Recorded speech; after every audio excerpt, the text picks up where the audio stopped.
Money is to be in those chips, right? There'll be no more cash.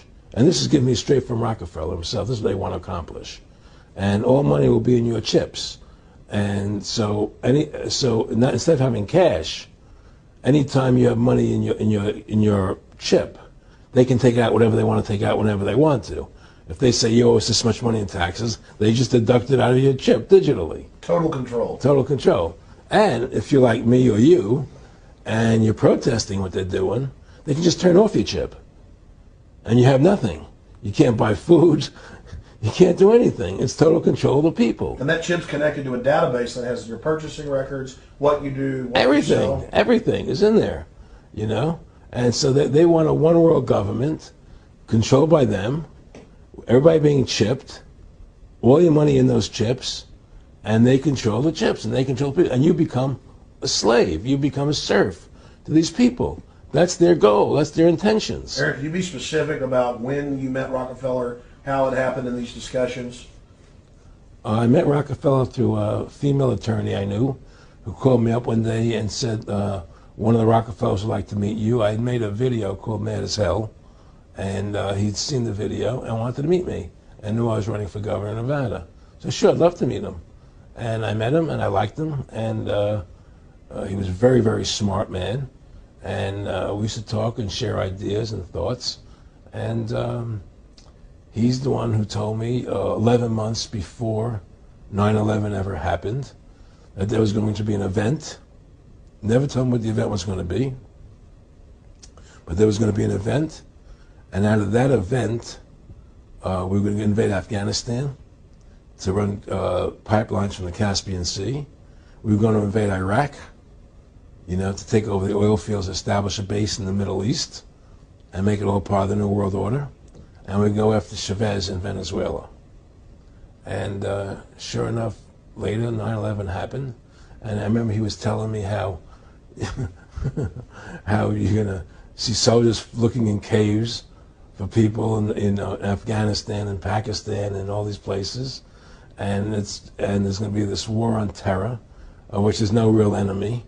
And the whole thing is a giant hoax, you know, but it's a way for the government to take over the American people. He told you it was going to be a hoax. Oh, yeah. Oh, yeah. There's no question. He says, there's going to be war on terror. And he's just laughing. There's no... Who are we fighting? I mean, why do you think 9/11 happened and then nothing's happened since then? Do you think that our security is so great here that these people who pulled off 9/11, who were able to, can't knock down another plane? Come on, it's ridiculous. 9/11 was done by people in our own government and our own banking system to perpetuate the fear of the American people into subordinating themselves to anything the government wants them to do. That's what it's about, and to create this war, this endless war on terror. And that's why and that was the first lie.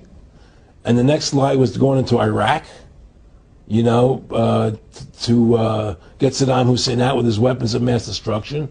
That was the next lie. Now, specifically, this was a little over 6 years ago?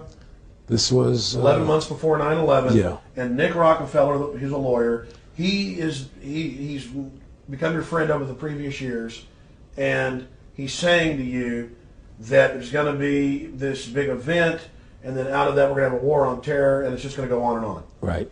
An endless war on terror without any real enemy. That you can never, so you can never define a winner. And did he say that it's going to be perfect because you can't define an enemy? It just goes on and on? Yeah, because you can't define a winner. There's no one to beat, so it goes on and on forever. And they can do whatever they want. They scare the hell out of the American public. Look, this whole war on terror is a fraud. It's a farce. It's very difficult to say it out loud because people are intimidated against saying it. Because if you say it, they want to make you into a nutcase. But the truth has to come out. That's why I'm doing this interview.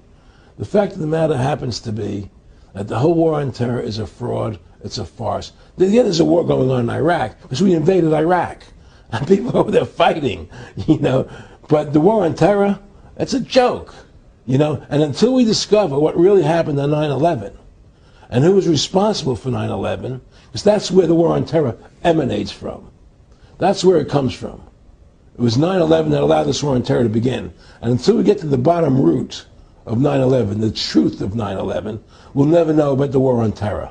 Aaron, you said that he was, and I think it's important, and I know this about the Rockefellers from Dr. Dennis Cuddy and many others who literally, you'll be 20 years old in a lunch line at college, and no, there's David Rockefeller. And they're experts at recruiting and getting what they call players, and that clearly he was, I want to make it specific and just get you to reiterate what you said last night about you got 30% of the vote, you were having an effect, you made mad as hell, they knew that you'd started the Constitution Party, they knew that you were somebody who was taking action and getting things done, you'd already made some big films, had a lot of other successes, right. So they were trying to recruit you, and didn't it come down to the point of, hey, we are here to recruit you, and don't worry, your chip's going to say, don't mess with us. This guy's don't touch. Yeah, yes, that did happen. I was definitely being recruited, but it's more subtle than that. Well, in your words, just go through the process, and then what he said. Well, what it is remember, we were friends, and we used to come to my house a lot. We'd have dinner, we'd talk, and he'd tell me about business investments, how you get involved in, or they would help me with this business investment or that business investment. And was I interested in joining the Council on Foreign Relations? I would have to get a letter to join them, but was I interested in that? And, just stuff, leading you on. And I used to say to him that I never really did that because that wasn't where I was coming from. As much as I like you, Nick, your ways and my ways we're on the opposite side of the fence. I don't believe in enslaving people.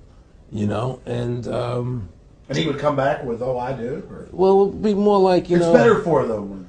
Well, it's more like how do I put it? It was like, what do you care about them? What do you care about those people? What difference does it make to you? Take care of your own life. Do the best you can for you and your family. What do the rest of the people mean to you? They don't mean anything to you. They're just serfs. They're just people. It was just a lack of caring, and that's just not who I was. It was just sort of like cold, it was just like cold, and I used to say to him, what's the point of all this? You have all the money in the world you need. You have all the power you need. What's the point? What's the end goal? And he said the end goal is to get everybody chipped, to control the whole society. To have the bankers, the elite people, the bankers and some governor controlling the world. And I said, all the people in the Council on Foreign Relations believe this way you do? He said, no. Most of them believe they're doing the right thing. A lot of them believe it's better off being socialistic. We have to convince people that socialism is really capitalism. Because America's becoming a socialist country. It's a communist country today. Well, one of the things they told me was that he was at the house one night, and we were talking, and he started laughing. He said, "Aaron, what do you think women's liberation was about?" And I said, I had pretty conventional thinking about it at that point. I said, I think it's about women having the right to work, getting equal pay with men, just like they won the right to vote. And he started to laugh. He said, "You're an idiot." And I said, "Why am I an idiot?" He said, let me tell you what that was about. We, the Rockefellers, funded that. We funded Women's Lib, and we're the ones who got all over the newspapers and television, the Rockefeller Foundation. He says, and you want to know why? He said, there were two primary reasons. And one reason was we couldn't tax half the population before Women's Lib. And the second reason was now we get the kids in school at an early age. We can indoctrinate the kids how to think.